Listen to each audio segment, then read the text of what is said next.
Something is chopping up cattle in Texas and taking their tongues, and no one knows what.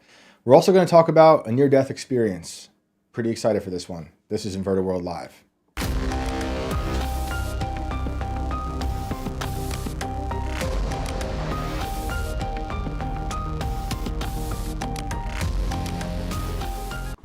Cattle mutilations have always fascinated me. They're very bizarre. Someone who grew up on a farm, haven't experienced those type of stories, but I've seen other weird things out there on the farm that I still can't explain.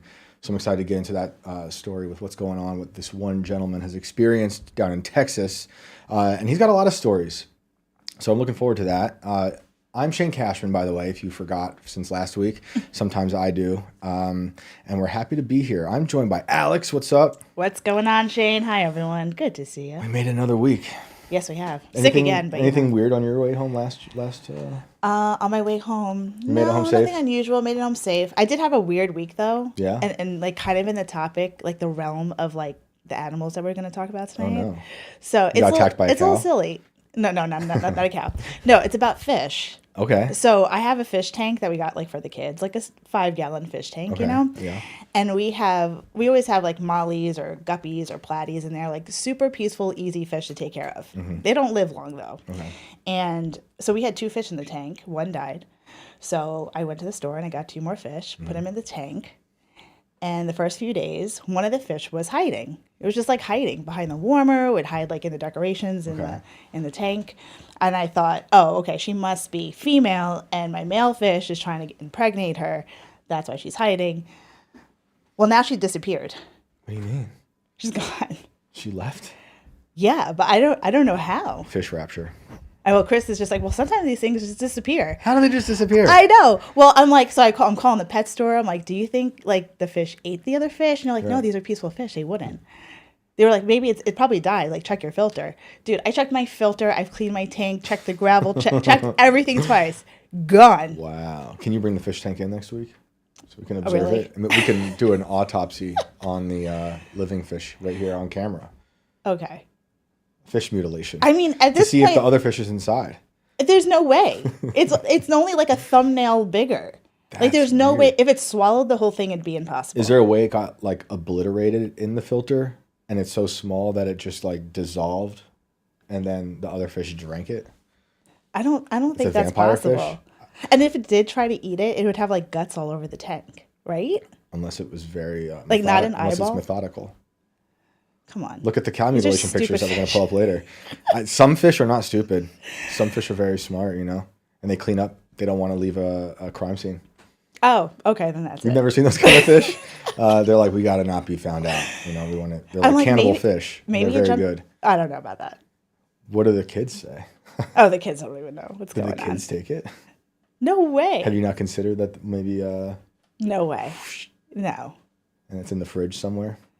I guess that's possible. They are 2 and 4, so my kids would probably take it. So I might be projecting a little bit, but it seems like it's possible. Well, then I was like, maybe it's somehow like dove out of the tank in the inch that there is open at the top. Mm-hmm. But then what? Well, I mean, wouldn't there be evidence like it was splashing around? Like, I mean, maybe my dog and my cat ate it. Maybe we should do some kind of like a radiation test around it, see if there's any portals that slip through.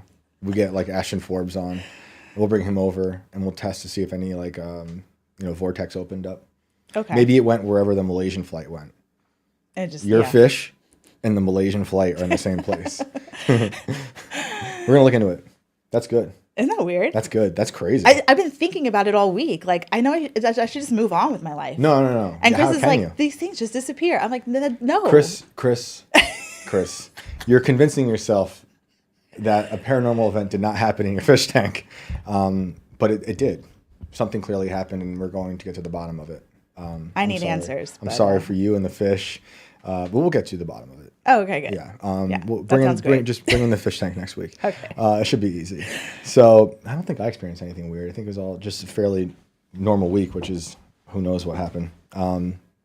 Did anything happen to me? No. Just trees falling in front of me on the way here. Yeah, it's pretty bad. I risked my life to get here today. It's pretty bad. Because someone flipped on the weather machine a little too hard today out here in West Virginia, and the wind is just too crazy. Mm-hmm. And they're knocking over trees on the way here. I was dodging them like crazy.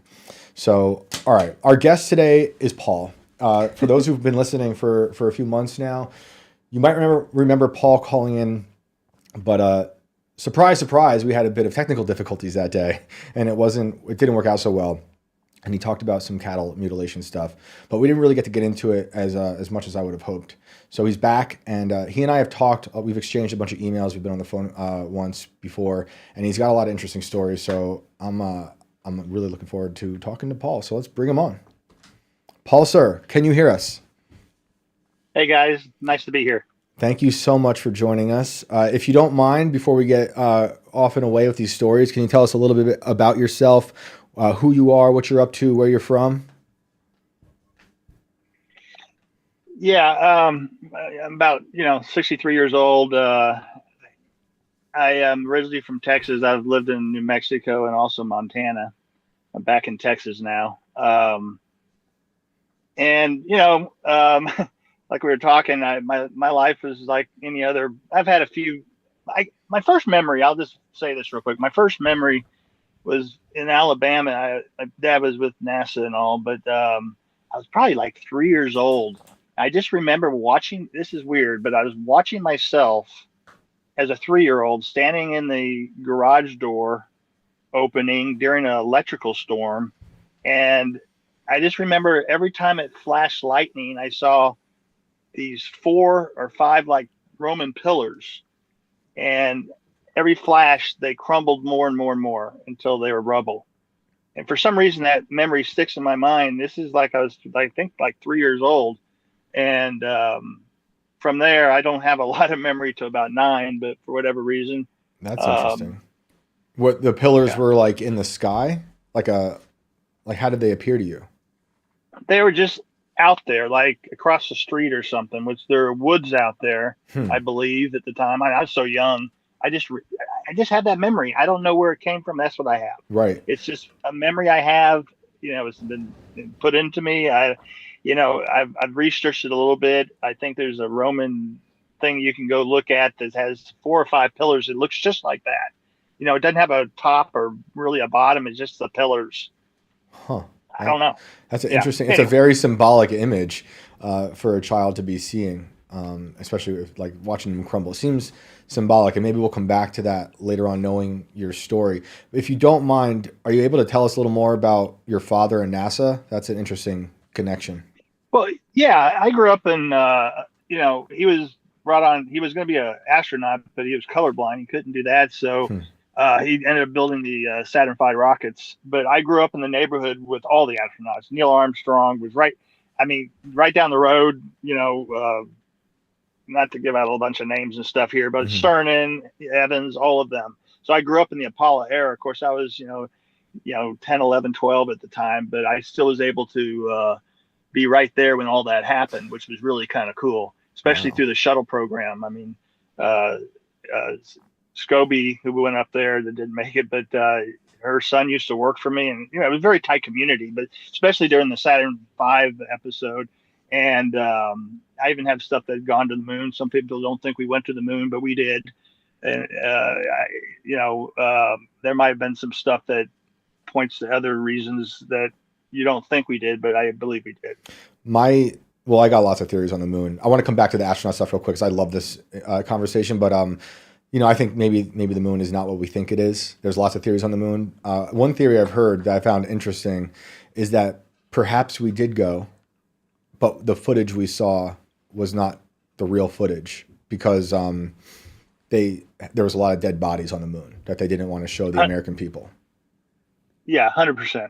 I totally believe they did that. They probably shot a lot of stuff in the studios too, just to cover up some things and all. But I don't think like everything else they want to hide. I think there's a lot that has been untold, and hopefully coming soon we can find some of these things out. I would love that. In the town where I grew up, there's an astronaut who's buried there.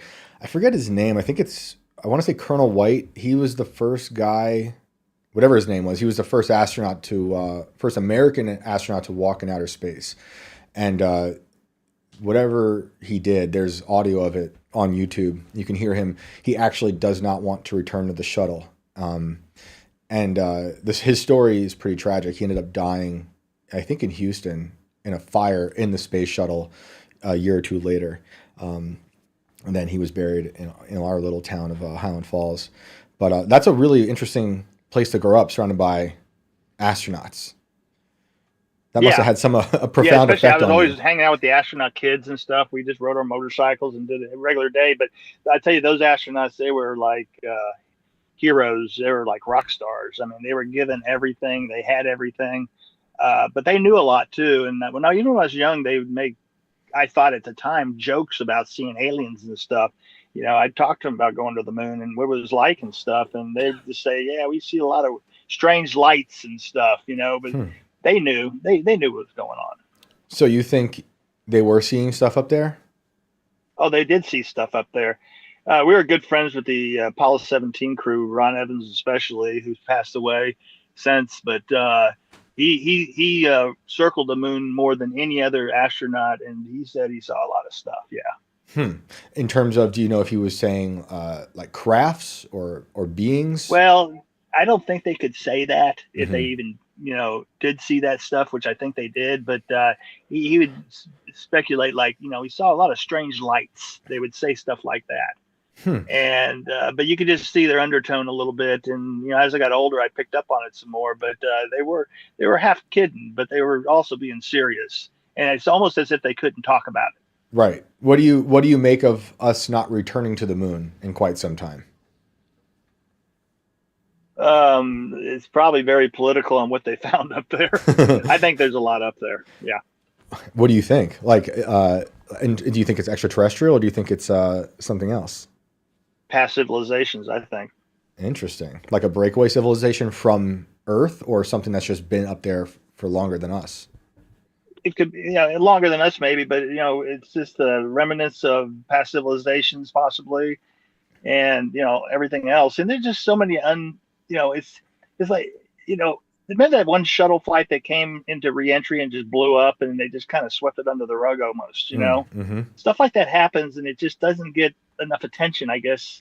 The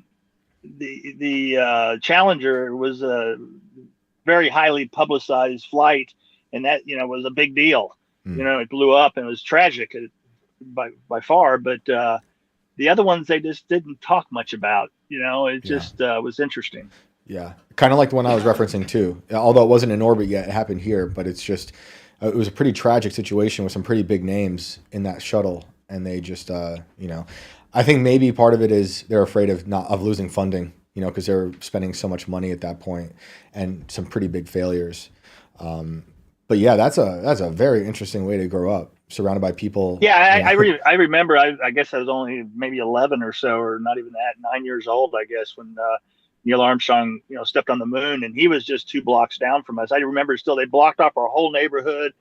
All the press was in from out of the country, and so they had these big satellite dishes set up in his front yard, so, you know, the family could hear them talk, and it was just all hoopla like that. But it was very interesting. It was really interesting to, you know, be in the neighborhood when the astronauts would come back from their missions, and we'd have parades for them, and it was neat. Was there like a sense of anxiety, you know, sending these men off in your town? Like, do you remember? Were people afraid they might not come back? Well, yeah, it was like the Apollo 13 mission. I was, you know, I'm not going to use names and stuff here, but they're kids and all. And we actually, you know, we were watching that all live. All the families would get together and do their praying and stuff for them and all, for their reentry and all. It was all real. Wow, that is wild. Yeah. And then there were rumors of extraterrestrials or something else going on. You know, we've seen like Buzz Aldrin. He likes to hint at things here and there. I'm curious. I don't think his story's over. I think we're going to hear more from him perhaps this year, because he seemed at the end of last year like he was going to announce something, you know, and who knows, maybe he just wants attention. It's hard to say because he's kind of he seems like a character. Yeah, they were all characters. They really were. And a lot of them like to talk, you know, and I don't think they liked that. You know, they definitely don't go out and do their little talks. People would, you know, hire them to tell a group of people their trip to the moon. They were careful what they said, you know, when I listened to that stuff. So how old were you when you left that community? What's that? How old were you when you left that community? how did I start living in that community? You said. How old were you when you left it?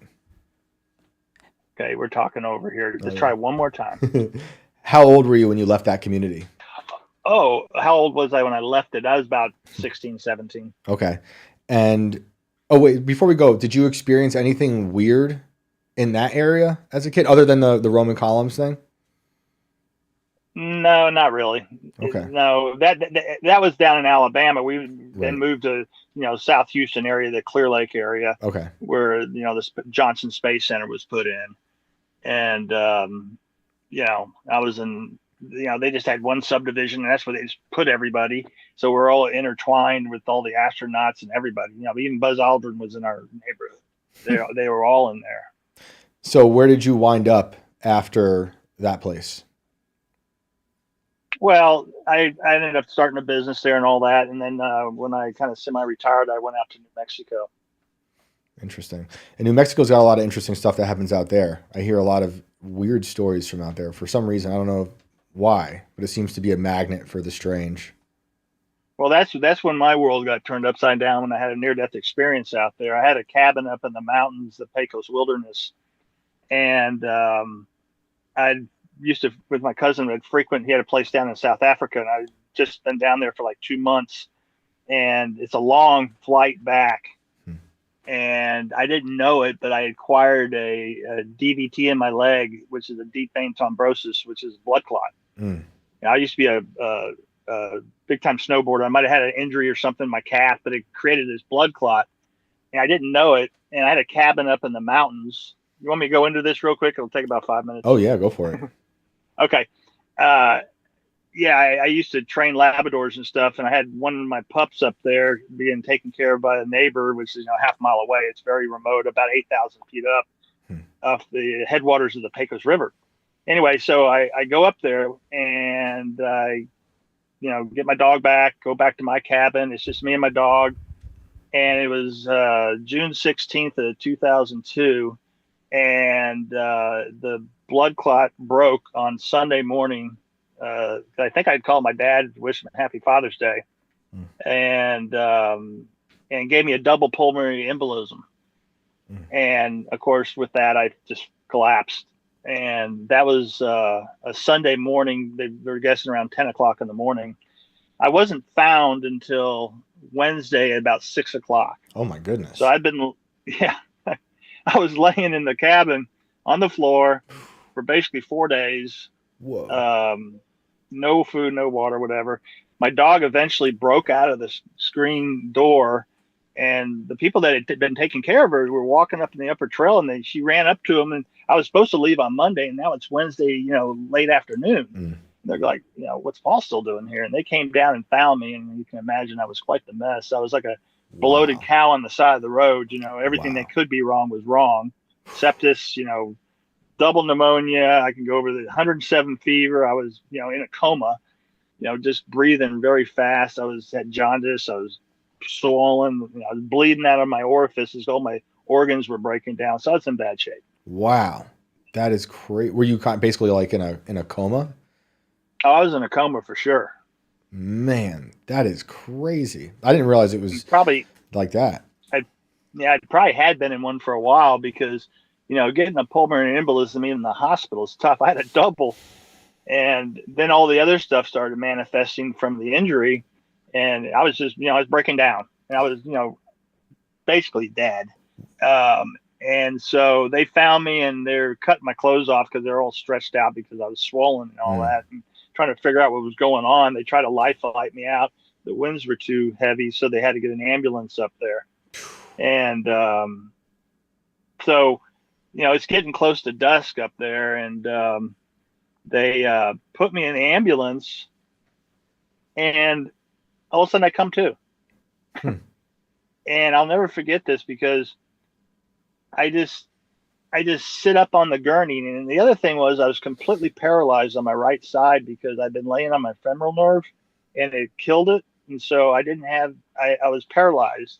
Wow. So I really wasn't able to sit up is what I'm getting at. But I sat up and they all just freaked out. Now, what I was seeing was this gray fog, but I was seeing 360. I could see behind me, in front of me. I could feel everything. it was the strangest thing in the world. I just felt all their emotions, the chaos. They're like, "What are you doing?" and, and they just started, asking me all these questions, like, you've been doing drugs, what's going on, what's your last memory? And I started kidding around with them, because I was just trying to like calm the situation down a little bit. And then finally, one of the paramedics, I guess, there's two in front of me, and then I could even see the driver for whatever reason. And then one guy reached his hand out and grabbed my hand and said, Paul, you need to get serious with us. You're dying right now. And I just said, in response to that, I said, well, we're all dying. There was no time. It was the strangest thing. And right when I said that, everything started to particleize. I'll never forget this. The wall of the ambulance just started going into particles, and I could see all these zillions of particles. I could see, I was on the headwaters of the Pecos River, and I saw these huge ponderosa trees just swirling in this. You ever seen those birds that fly in formation? These zillions of particles were just consuming everything. Wow. Including me. So I was becoming part of all of this. And, and just all of a sudden, boom, in no time, because there wasn't time, but all of a sudden I was just floating in this area it was like the edge of infinity. It was this multi-dimensional area. And I didn't have the traditional near-death experience where I was, riding a unicorn, jumping through rainbows and talking to Jesus. This was more about quantum physics, particle physics. I was like floating in this spot, and I was watching these zillions of these white lights doing the same thing the particles were doing earlier. And they were going in formation, and there's this real bright core that they were flying into. And I was being held, and something was behind me. It wasn't bad. It was very comforting, in fact, very loving. But they didn't want me to go anywhere. They were just holding me. And while this was taking place, I had a 2 to 3 tier orb that was circling me, going around. I felt like I was being like I felt like a car at the pit stops, getting refueled or something. Right. I felt like I was being downloaded or something. I don't know. But wait, real quick, when you say the core, like it's all flowing into one, like a vortex of sorts? Yes. Interesting. Yes. Okay. Yes. Yeah, it was definitely like that. Interesting. Yeah. Okay. Sorry to cut you off. I was just curious about that image. No, that's fine. And that's pretty much it wasn't that exciting. That's what I remember. I've had a little bit come back after that, but the next minute I know I'm waking up in the hospital a week later, and that was hell. But I just felt really off. I felt like I was either before time, after time. I was even telling people this, and back in these days, I was agnostic. I didn't believe in anything really. I just making my way by things. I didn't believe in palm readers. And so this has been an evolution for me. Going through that, after that, I did believe there was a creator for sure. And then, we can fast forward up to, 2016, where, I had a lot of stuff happen I had a couple more near-death experiences that aren't really worth talking about, but I was on the edge of dying. I'm through all these issues I had with blood thinners and all this stuff. But then in 2016, Paul, I just kind of woke up. I just started having all these bizarre things happening. Paul, before we get Paul, if you can hear me, before we get to 2016, was there a story about trees affected or connected to the? Well, yeah. Let me back up again. Yeah. That was strange because after I got out of the hospital, it took me about 6 months to recoup enough. I was in a wheelchair. I had to redo my leg. It took forever just to get walking again. Right. Finally went back up to my cabin, brought my dog up there, and I was just introducing myself back up there. But there was all these blue marks on the trees out in front of the cabin because I had about 40 yards or 30 yards between the cabin and the river, and the trees were real dense in there. And anyway, so I called up the Forest Service because this was 100-year lease land, and I said, "Hey, this is Paul, so-and-so cabin." And they said, "Are you up there?" And I said, "Yeah." And they said, "We'll be right up." And this is like an hour away for them. And these two Suburbans pull up from the Forest Service. They get out in all their little uniforms and stuff. It's like, what's going on here? And they came up to me and said, "Hey, we've been wanting to talk to you about these trees. Did you do something to them?" I said, "No, I didn't." Because I'd built a pond there I wasn't supposed to do one time. I had to fill it back in. So anyway, and they said, "Well, you probably noticed the marks. They've died, and all those trees were alive. 6 months earlier. And some of these trees are 3-foot diameter ponderosa trees. I mean, big ones and smaller ones." And I just said, "Well, have you checked for like bark beetles and stuff?" And anyway, so we didn't get much done in that conversation. I think I was pretty clear that I didn't poison them or anything to, make a better view for the river or whatever. I didn't do anything to them. But then I got thinking about it. Those were the same exact trees I saw particleize. And it was weird because where the ambulance was parked, about a 30-yard radius, the trees, they're like burnt. Like radiation burnt. There's 2 trees left against the cabin, big ponderosas, like 5-footers in diameter, and they were burnt.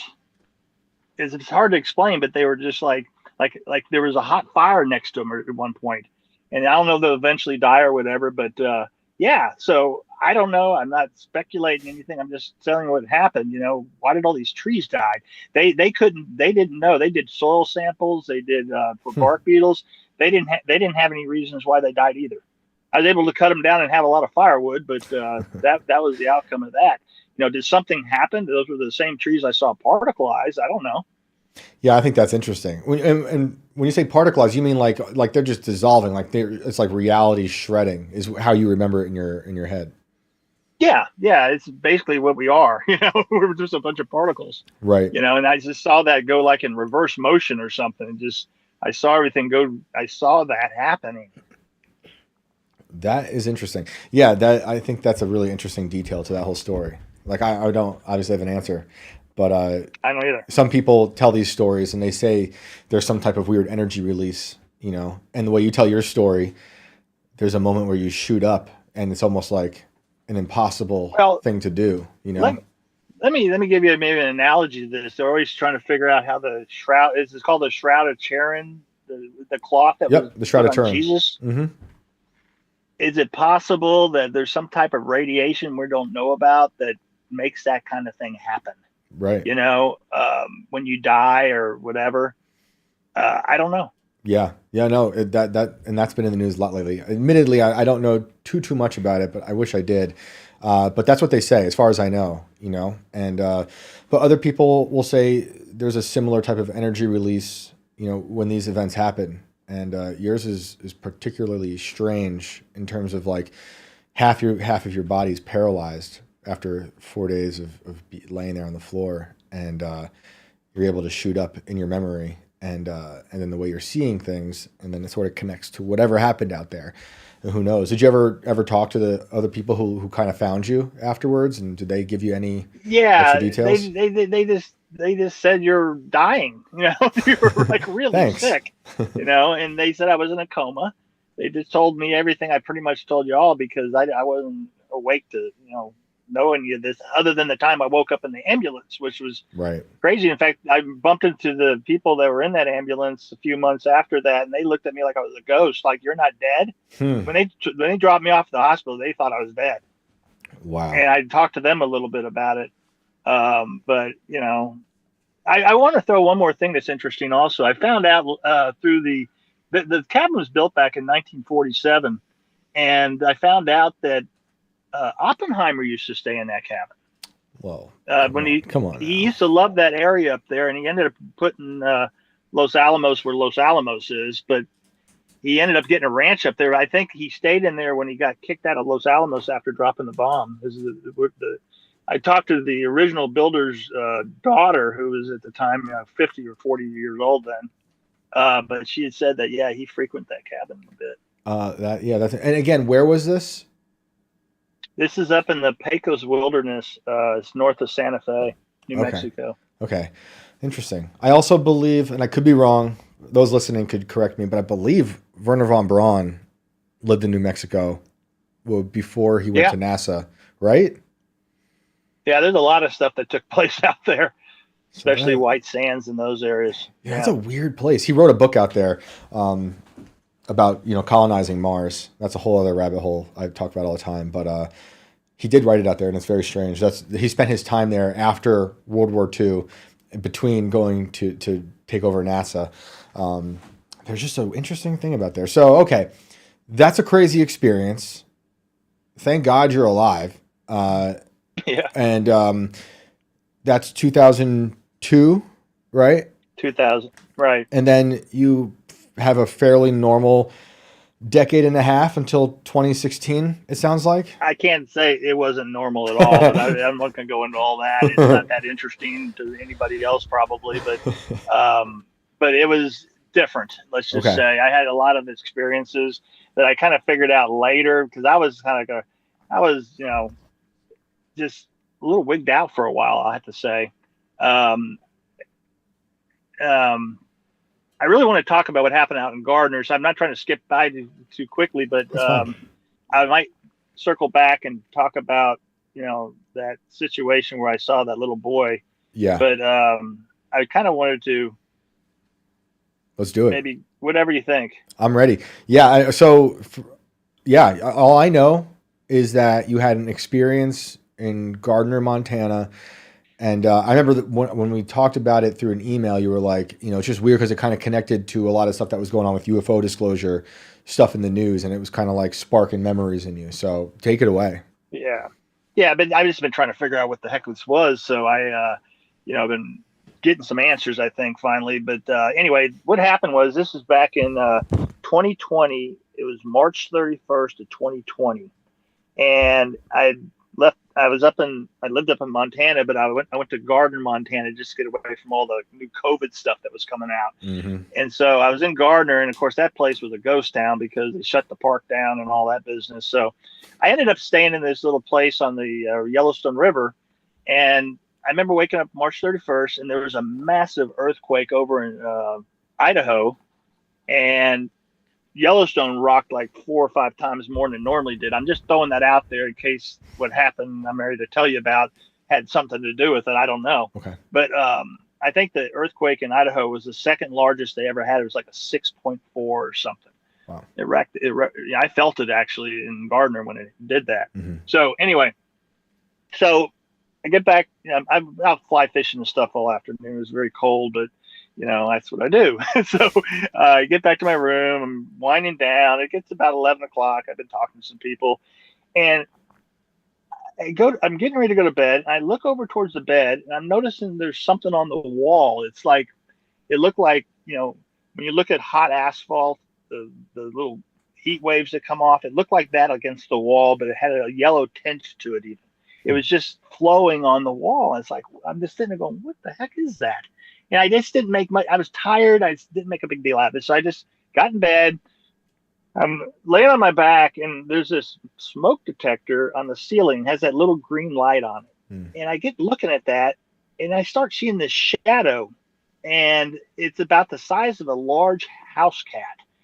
And I'm not making any angles. I just see this shadow up there, and I'm going, am I seeing something? And all of a sudden, that little green light would blink on and back off again, on and back off, like there was something moving in front of this light. I went, holy cow. So I grabbed my phone off the bedside table. I'm looking down at my phone, put it in video mode. I get up on my knees on the bed, and I held my phone up, and I kind of still see that shadow. And then I push record for video, and the light comes on. There's nothing there. And so I'm videoing for a while, and it's like, well, there's something there. I turned the video back off again, and it goes dark again. I still see that shadow. I see it kind of move, and I'm just like, so I put my phone over to taking flash pictures, and every time the flash went off, there's like all these like glitter. It was like the flash was reflecting off all these particles or something. Anyway, so I try to do a couple dark pictures, and I get up then out of bed. I walk over, I flip the light on, I'm looking over there like, what in the heck's going on? And the wall is now going crazy. It's like something, it's hard to explain what was on the wall, but I have some ideas now. But and so I said, whatever's up there is light sensitive. So I'll make this quick. So I go over to the bathroom, And I turned the bathroom light on. I just barely cracked the bathroom door, walked back out in the room, and the thing that was on the ceiling, I still don't see anything up there, but now the wall is like really active. And all of a sudden, some of that material, whatever it is, breaks off the wall and starts dropping down on my bedside table and forming into something. And it just kind of like, whoa. And I just went and flipped the light on real quick and said, okay, what is going on here? You get that place where it's like, should I call the police? It's like, no, because they'll get out here and they'll think I'm crazy. So I'm sitting there going, okay. So now I'm like 20 minutes into this, okay? And I had this feeling you felt like that thing was on the ceiling, but you couldn't see it. And so there was this heater, one of those little wall heaters. I noticed it had a little light on it. I said, okay, what I'll do is I'll just leave that on. That little light is like an LED light. I'll turn everything else off, sit in a chair, let my eyes adjust, and walk over there and see what I see. So I sat there for like 10, 15 minutes in this chair, let my eyes adjust as best I could. I walk over to the bed. I kind of get down on my knees. I look up and I went, oh, my God. That's not what I said exactly, but I saw it. And I don't know if you have that. I did an AI generated picture of what I was seeing. Look, we'll pull it up. And while Alex pulls it up, I'm sure there's people listening who are like, man, this guy must do drugs or something. Paul, do you have a history of drugs? Do you have a history of drinking? Do you hallucinate a lot? For those listening?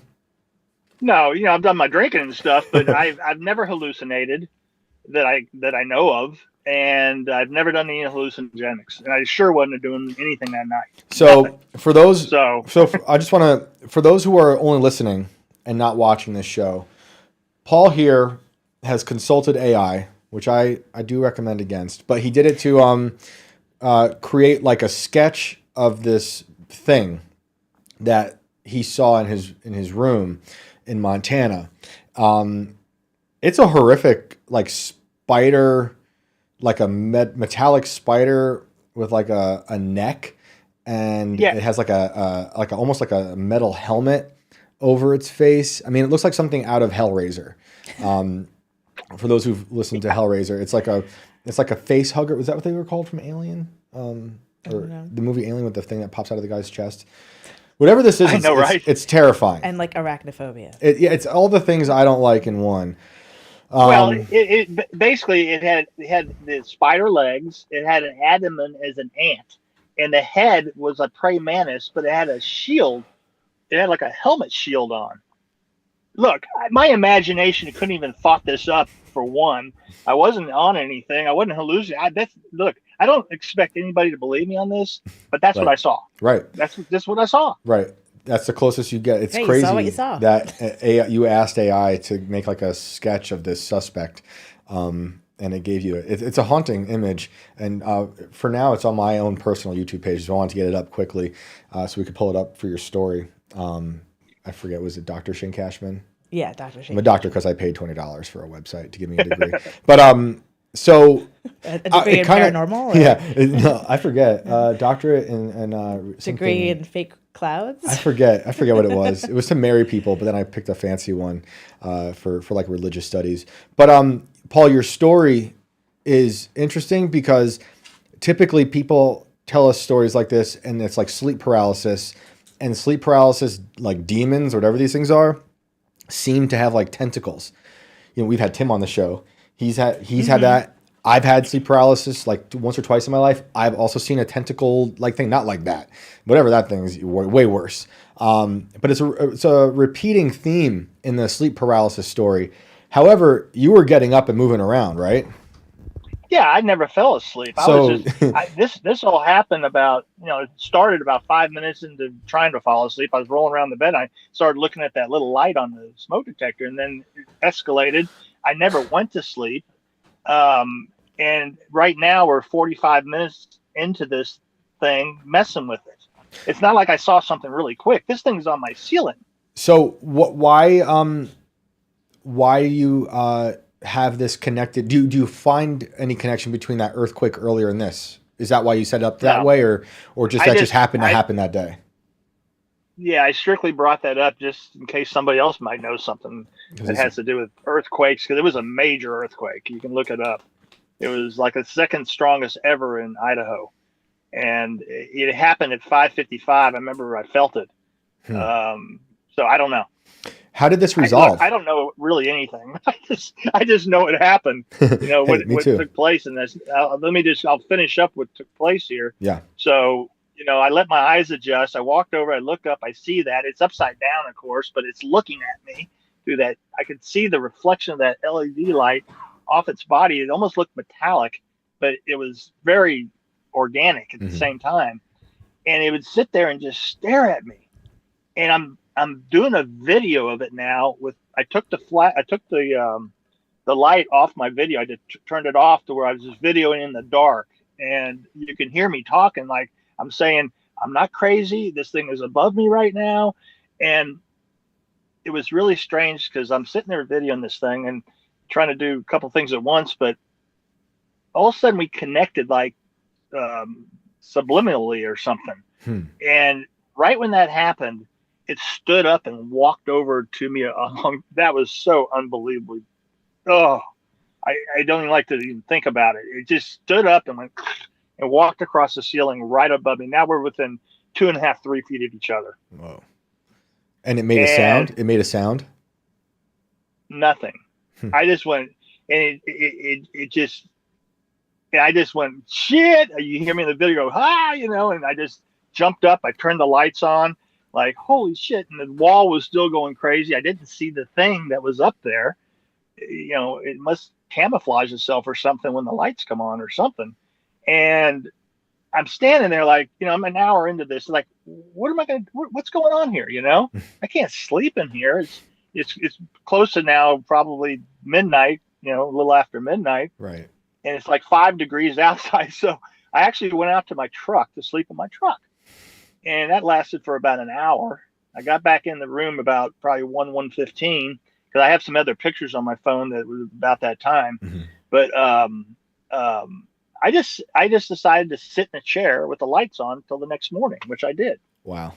And the next morning comes and I start calling some people, and I probably shouldn't have done that and told them what happened because they didn't believe me and thought I was crazy. Are you okay, Paul? It's like, I guess. And then I decided just to go do some fishing again. I was really tired. I got back to the room. It was one of these bluebird days. I laid on the couch. I put a book on tapes on, and the sun was coming through the window and everything. Everything was good. And I fell asleep for like 20 minutes. I woke back up and I look at myself, and that stuff that was on the wall is now around my body. And I take it, I could move this stuff with my hands. And I'd held my hands up, and believe it or not, it's coming in out of the end of my fingers. Just the craziest thing in the world. And then I get up real quick, it all dissipates, and that was the end of that story. That was it. Wow. That's weird. Do you connect this stuff happening to the near-death experience as if something opened up in your mind to experience these things? I don't think I can connect it to that, but I can connect it to some of the stuff I'm hearing right now about plasma. Okay. I think that was plasma. Tell us more. I think the plasma shape-shifted in front of me. I think the plasma got in the room. I think that because I watched it come off the wall. Now that I know what plasma looked, it came off the wall and started turning into something.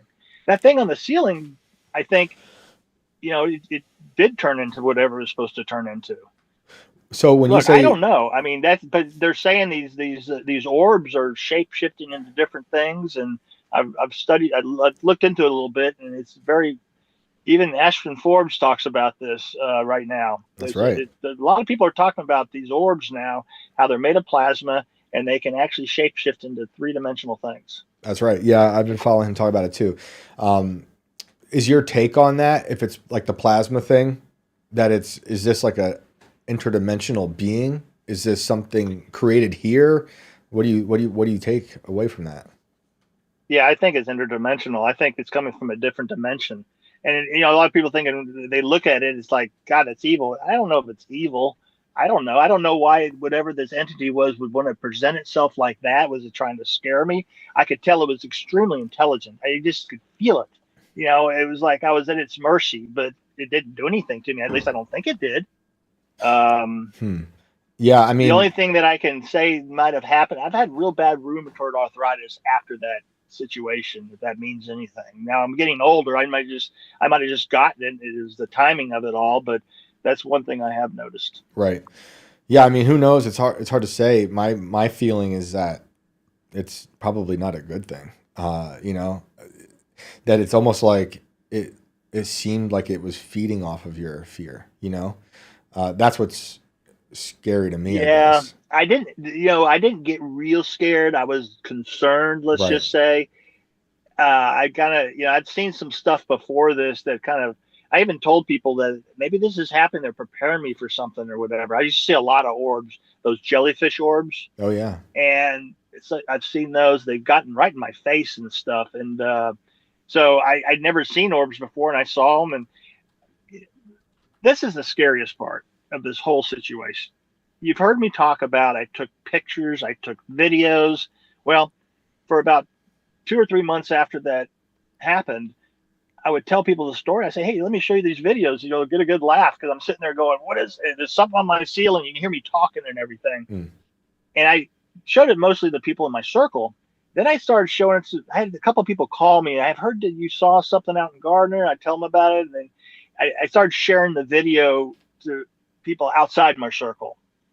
And when I went back, it was like probably about 4 months after that all happened. I went back to my phone to grab a video to show somebody, and it was gone. Bottom line is this: somebody got in them all. Something happened to where all those videos. This is where you get discredited. Mm-hmm. They're just gone. That's They're just crazy. gone. Nothing. They're off my PC now.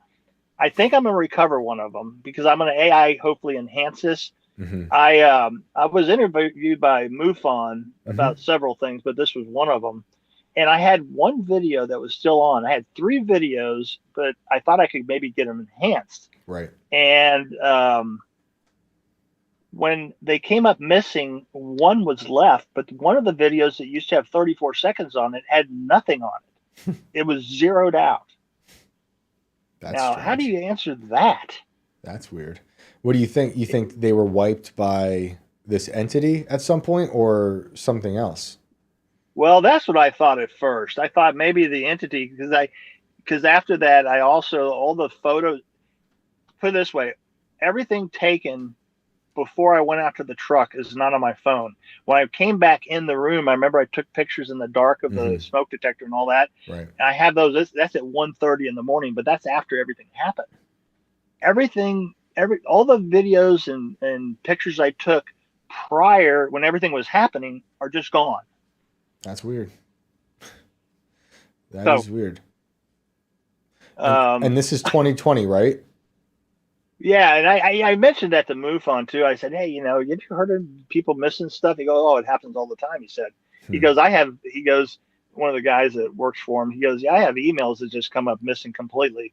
I go, "What's happened?" He just kind of laughed, So I don't know what their deal is. But. I mean, who knows? What's going on. A lot of it's unreliable, just technology, but they all have access to everything we do and can take what they want at any time, unfortunately. And they've been, by they, I mean, this government has been wiretapping the American people since the 40s and 50s.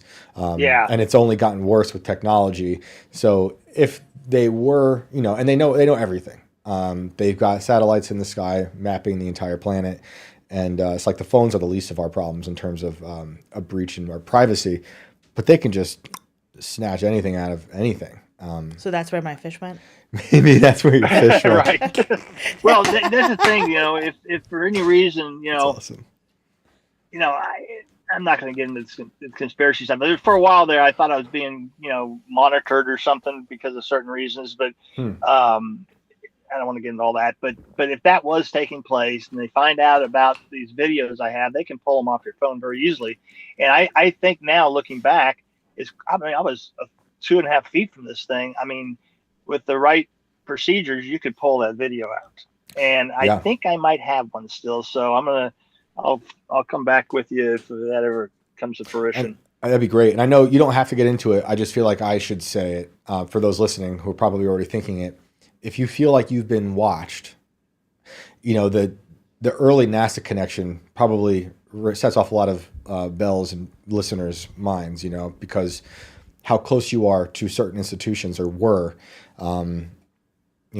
perhaps because they do that, they follow people. I've talked to other people who were around NASA astronauts and such as children, and they've, not to your extent, you've got a totally different set of stories, but there's a similarity between people who grew up in those types of environments that it seems like it never leaves them. Not to go and make you more paranoid, but like I know that feeling, and I've heard similar stories from people in your position. Mm-hmm. Well, I've had so much stuff happen, and there's some synchronicities. I'm really careful about cognitive bias and all that stuff, but Yeah, that's good. it just half of this stuff is real. What's going on? It's like, what in the heck? I'm the last person that would even be the person that even believes in this stuff. And then when it happens to you, what are you going to do with it? I mean, it's like, now I'm one of them, and it just, there's just been a lot. That's all I can say. There's just been a lot. It sounds like it. Unexplained things. And so 2020, this is when this happens, and you say life starts to get really crazy around that time. What else is going on? Well, just a lot of, I don't want to go into some of it, but let me just say, after that particular experience, actually things started slowing down. Mm-hmm. And really not a whole lot happened to really write home to until I moved to North Texas and this cow mutilation thing happened. And I got a little worried about that because I've never really believed in the cow mutilation. I've heard about it. And I had probably the best textbook cow mutilation you could ever get. Yeah, it's a crazy story. Prior to seeing that cow, I had 3 orbs over that same field that I watched one evening, and this real quickly. And of course, when I go in to get my phone, I come back out and they're gone. But they were just over that same field about a month earlier. So can you describe those orbs? What they looked like to you? How they moved? Yeah, they were like in a line at first, and then they'd move so fast. I mean, just almost instantaneously they'd move, and they were making like these patterns, and I only watched them maybe for 45 seconds because my wife was in the other room. I said, "Hey, look out the window," and she actually saw them, and I ran in to get my phone. When I came back out, they were gone. Of course. Yeah. So they're over this field, and you said you've seen orbs before, right? Were they similar to those orbs? Pretty similar, yeah. The craziest orb thing, one time I was out at night just stargazing and stuff, and nothing much was happening, and I saw an orb. In fact, this was one of the first orbs I've ever seen. Mm-hmm. I've got some good videos of orbs, but everybody else has them now too, so it's not a big deal anymore. But this was weird because I saw this orb. I didn't really know about orbs at the time, and I thought somebody was messing with me with a light or something, mm-hmm. and it kind of spooked me. So it was like 11 o'clock at night. I'm walking back to my truck, and I felt something behind me. I turn around, that orb is right behind me, following me. And we just kind of looked at each other. This was that jellyfish one. Okay. It had little tentacles coming out of the bottom.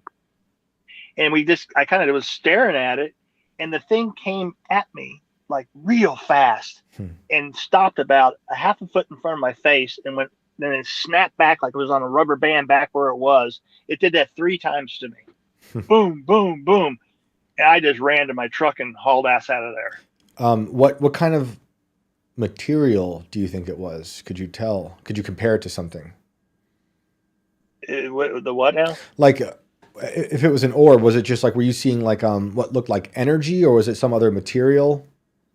Just a light to me. It just looked like a light. And it was very bright. Okay, I was going to ask, did it get brighter as it was closer to you? Did it sustain a brightness? Yes, it was just the same brightness. Okay. It's real bright. Yeah, that's crazy. Okay, so you saw those. That's your first experience. And then you see these orbs in North Texas over this field where the cattle are. How familiar are you with this area already? How long have you been there? I'd only been here for a few months. Okay. And yeah, and so when I found the dead cow, I called up my cousin. I said, "Hey, we got this cow that died out here. I think it might be aliens." I was just kind of Oh joking, but boy. half joking, Right. because I said, "What did this to this thing?" And I remember seeing anyway. So I went to Google it, and one of the first photo that came up looked identical to this cow in front of me. I mean, it was laying there. Its face was just peeled off. I found no pieces of anything. It was like surgically cut. It was just no blood. So The tongue was missing. I've got for those listening, I have an image pulled up. For those watching, you're looking at a cow's face that's been surgically removed, half of its face. It's on its side. We're looking at the profile of this cow. The teeth are exposed. Now you're seeing just a layer of muscle or tissue. You can't tell, but the tongue is gone, according to Paul. There's no blood anywhere. Paul, what time of day did you find this cow? I found it about 8:30 in the morning, and I'd looked them over that evening. So it happened between, you know, uh, you know, 6 o'clock the night before till 8 o'clock that morning. It's a crazy image. I'm only showing them the face one. I didn't feel like subjecting everyone to the Oh, behind. it's not that bad. It's pretty bad. Look, it wasn't coyotes. I know what they do. Yeah. I don't know what could have done this. And we showed many ranchers and stuff. They'd never seen it. So no one had any idea. I mean, you said aliens, but were you joking? You know, I was really just thinking about the cow mutilation thing, but I didn't really want to say anything because I didn't want to make a deal out of it. Like because I personally I don't know what did this. I really don't. Mm-hmm. And I almost hope it was aliens, because if it's not, that means it's governmental, and I sure don't want that. Right. Definitely don't I want mean, that. what's the chance of that happening out here? I mean, it's just like, geez. And why? Right? Like, so I have a really good friend who runs a ranch, and I showed him these images. I'm like, dude, what is this? And, he's like, his first thought was it's like almost ritualistic, like No, satanic something or other. yeah, But there was no real crime scene, right? There's no blood splatter. You didn't see a mess. This was done so it was clean, right? yeah. I mean, you got the photos. You can look, and the thing that gets me even more than the head is the way the belly was cut open. His intestines are kind of coming out, but Mm-hmm. that wasn't an animal that did that. We thought maybe it got hit by lightning, but it wasn't any lightning that day or Hmm. that night. And of course, the rear end, that's another cut. It's another incision. Right. And typically, from my experience on the farm, the vultures like to start there, but they don't. It doesn't look like that. The way they started, whatever was happening with that cow, wasn't vultures Well, picking apart. well, that's the interesting thing. We ended up moving the cow a couple hundred yards away. Just let it do its course, and nothing even touched it for almost 3 days. That's really weird. Mm-hmm. That's really weird because vultures will Yeah. touch anything. For those who don't know, vultures have a special like acid in them that allows them to eat rotten meat. They'll eat anything. They're like custodians. They clean up after all of the death. And this would be Mm-hmm. prime real estate for a bunch of vultures. They would fight over this. So the fact Yeah. that you move this and no one touched it for like after 3 days, did something start to eat it? Yeah, after about 3 days, I started seeing the vultures get around it, and then the coyotes started coming in and stuff and doing their thing. But it took about 3 days though before they did that. That to me is just as weird as the face missing. For those who know how vultures operate, or anything like that eats the dead, it's bizarre that it took. Like, what was in it, or what did it? Did you? Was there a weird smell to this cow? Like, was it the typical No, smell no, of death? there's nothing. I don't even know how it died. It just like it fell over. There was no signs of any struggle at all, Mm. and we didn't see any diseases that it might have had. They usually show certain things like swollen jaws or something, but it just nothing.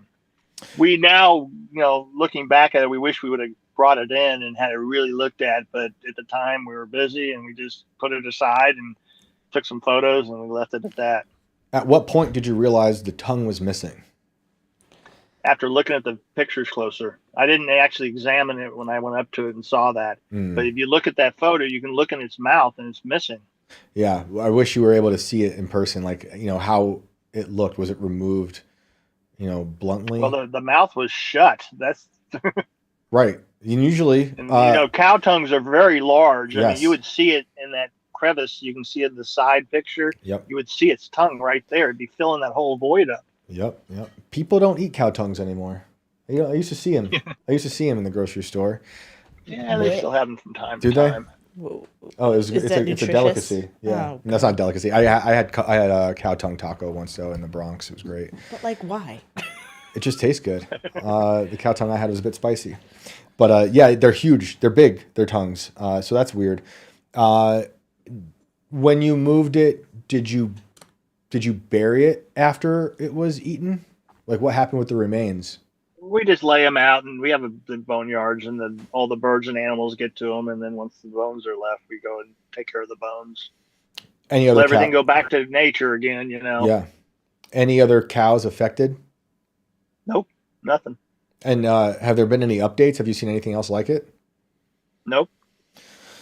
That's just weird. We have cows that die from time to time, but it's through normal stuff. It's not like that. Right. That is. And I have to say again, the cut on the belly and the cut on the rear end is just the weirdest thing because, I don't know what took the face off, but to cut that like that and not have any blood or anything, it's just really odd. So that's kind of what I was hinting at the referencing at the beginning of the show is there's stories from maybe 5 or 6 years ago of other cattle mutilations in the Midwest. I forget exactly where. And they also had no blood at the scene of the crime, if you want to call it that. And they were wondering how the heck this could happen because, all this, they were literally mutilated, but there was no blood splatter. So that to me is alarming. How are they doing it? There's lots of theories. Obviously people think aliens and they've got some special technology. Other people, like my friend was saying, it's some kind of ritualistic thing. I don't know how it's humanly possible to be that clean, unless they got some type of, special tools that we don't think about, or like maybe some dentistry stuff. Seriously, like to suck up the blood as they're cutting with a scalpel or something. But it's so clean. It's very, very strange. That's so just bizarre. Dexter, another Dexter out cow there. Dexter. Cow Dexter, exactly. Maybe that cow is bad. Well, maybe they had to, learn on something. Seriously. Yeah, that I see what you're saying. Yeah, like someone's practicing out there on cows. Whew, that's wild. Maybe it's just a vet. Well, like Greer says it's the government maybe doing this, and I don't know who would even have come out here. I mean, I'm in the middle of nowhere. I mean, maybe that's the scary part. If it wasn't an alien, I would be more scared if it wasn't, because who would do that? I mean, our government's pretty crazy. They do some pretty crazy stuff, and they do it secretly in the dark in random areas. There's documented cases of them going about doing strange things on people, let alone all the stories they've done on animals. You could just, go look up Fauci and things he's done. But that was more in a controlled environment. This is out in a field in Texas, and it's a one-off event. It's weird. The cattle stories are always really bothersome to me. There was earlier last year, I don't know if you saw this story, if you have any thoughts on it. There were like a few mass cattle deaths that no one could explain. Did you see those in the news? Yeah, with like hundreds of them just fell over and died. They said it was from heat stroke. I think it was like thousands because there were pictures, they were crazy. Do you think is that a possibility? Did you buy that heat stroke? I didn't buy it, no. I mean, I've never seen heat stroke effect. I've seen horses get, heat strokey, but that doesn't happen. I've never seen it happen to all of them at once. Exactly. What was your take on that? Well, I just think there's something else going on. I don't know if it was alien or not, but they might have gotten poisoned. That was during this anti-beef thing, and who knows what was going on. Right. Yeah. It's very bizarre. I thought it might have been a message to a farmer or something. Like don't do whatever you're doing. Right. Or we're going to do this again, kind of thing. So we don't really know what's really going on with a lot of this stuff because we're not being told the truth about a lot of things. 100%. A lot of things. I agree. So I remember in one of your emails that you said, correct me if I'm wrong, this cattle mutilation story is one of the last weird things that have happened to you. So far, yeah. But you Yeah. said that your intuition tells you like there might be more coming. What did you mean by that? Well, I think the spiritual world or these ETs or whatever we're dealing with here, I think they don't really have their time is different than ours. They'll stop for a while and then start back up. I have been told that when it happens to you, it usually will follow, which it has. Um, I hope I don't have to re-experience what I had happen in Gardner, because that was a little bizarre. Right. I've never seen a UFO ship or anything. I've seen lots of orbs, and I don't want to go into it, but I've had a lot of weird stuff happen just with people and stuff. They sometimes say, are they walking among us? I totally believe that's going on. I think that there are people that aren't really who they say they are. Let me just leave it at that. You mean like alien? Like they're not human? Yeah. Yeah. Yeah. I think that's really happening. Some people call them lizard people or whatever they want to call them, but I've had some weird things happen where these people come into my life and they disappear. You can't find them. Interesting. And it's like, what was that all about? I hate to keep referring to the fish, but I know. People just disappear. Yeah. And it's people you were close with. I know you say you don't want to get too far into it, but I'm just curious if you can elaborate. Are these people you were close with and then they just vanish? Yeah. I had one in particular. I don't want to go into it, but yeah, Okay. I had even a relationship with this one, and just gone. Interesting. But it was the whole thing was strange, and I don't want to go into it because it's just too much of a rabbit hole to go into. But it does tell me that there's more going on than I think that we understand, and you don't know what side it's coming from. In my case, I don't know what side is. Look, I'm not trying to convince anybody of any of this, and I'm probably wrong about some of it. But I guarantee if I'm just right about 50% of it, there's a lot going on, and I don't know if it's coming from some government agency or some black government or whatever you want to talk about, or if it's coming from an actual ET. Maybe it's both. I don't know. That's where I'm at. I think it's a mixture of things going on. And whenever you do feel comfortable talking about those stories, you can call back and tell us, because that's very interesting to me. What do you make of all this disclosure talk that's coming out now? Like all this stuff that used to be taboo is now mainstream and people are asking for UFO disclosure. After all these experiences you've had with orbs and these entities, what do you think about that? Well, first of all, it's a good relief, after my family members, some of them trying to commit me into a place to get me on medication, because I had to stop talking about it, because look, if people were telling me this stuff, I'd be a little concerned too. Yeah. Especially the way I was, 10, 20 years ago, I wouldn't probably want to hear it. But yeah, what do I think about it? I think that they're going to slow walk it out, which they're doing right now. Yep. I don't think a lot of people even. It's almost as if we're genetically engineered to either be very interested in this or not. I don't understand how people can't be really interested in this stuff, and they're just not. And I don't think they're going to dump it all on everyone, but we're going to know a lot more here over the next 6 months. A lot. It's happening. My only concern is, can we trust it? I want to, but I'm skeptical. Yeah, I think that our government might even come out and say to us, eventually, this year, they're going to probably say something like, guys, there's aliens and there's extraterrestrial, and we've done some reverse engineering, and not going into all the sensitive stuff like, 0-point energy and some of that kind of thing. Right. That's the military stuff. It seems like that's where we're heading, for sure. There's been all this slow roll of all that happening. But anybody that follows this, the genie's out of the bottle. It's going to be almost impossible to put it back in. Yeah. And so, there's a lot of, whistleblowers now.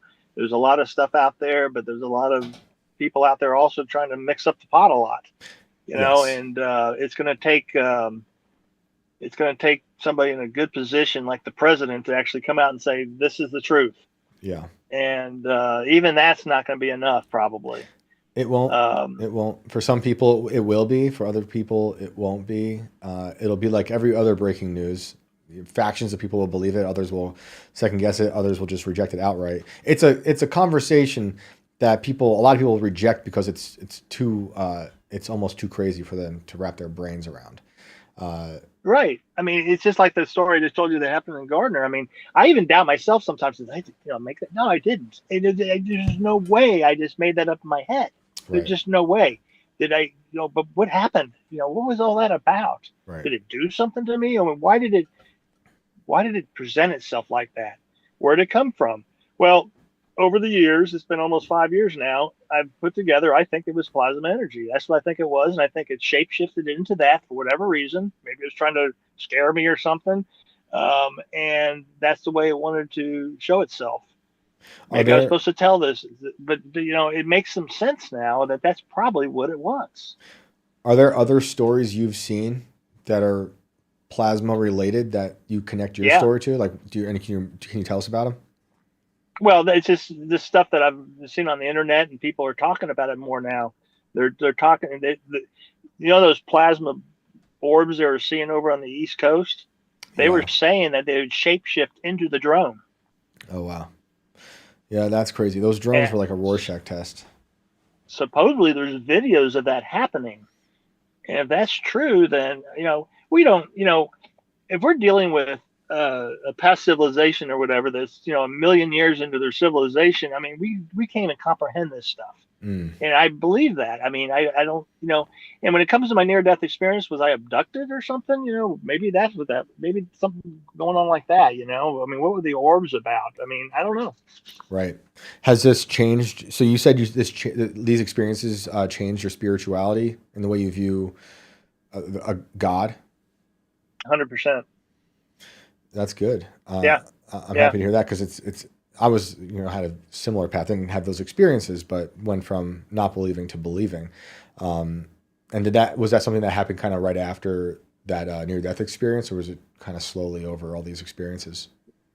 Slowly. I'm pretty stubborn, but I'm a very spiritual person these days. Yes, I believe in all of this. I believe that, we have a lot to learn still, a lot. Oh, yeah. I agree. Yeah, I think you're right about information coming out this year. It feels like it. We've got all these people. We've got committees dedicated to the UFO stuff or whatever it is, and this call for transparency. If they drop some crazy knowledge on us, like something's here, it will fracture reality.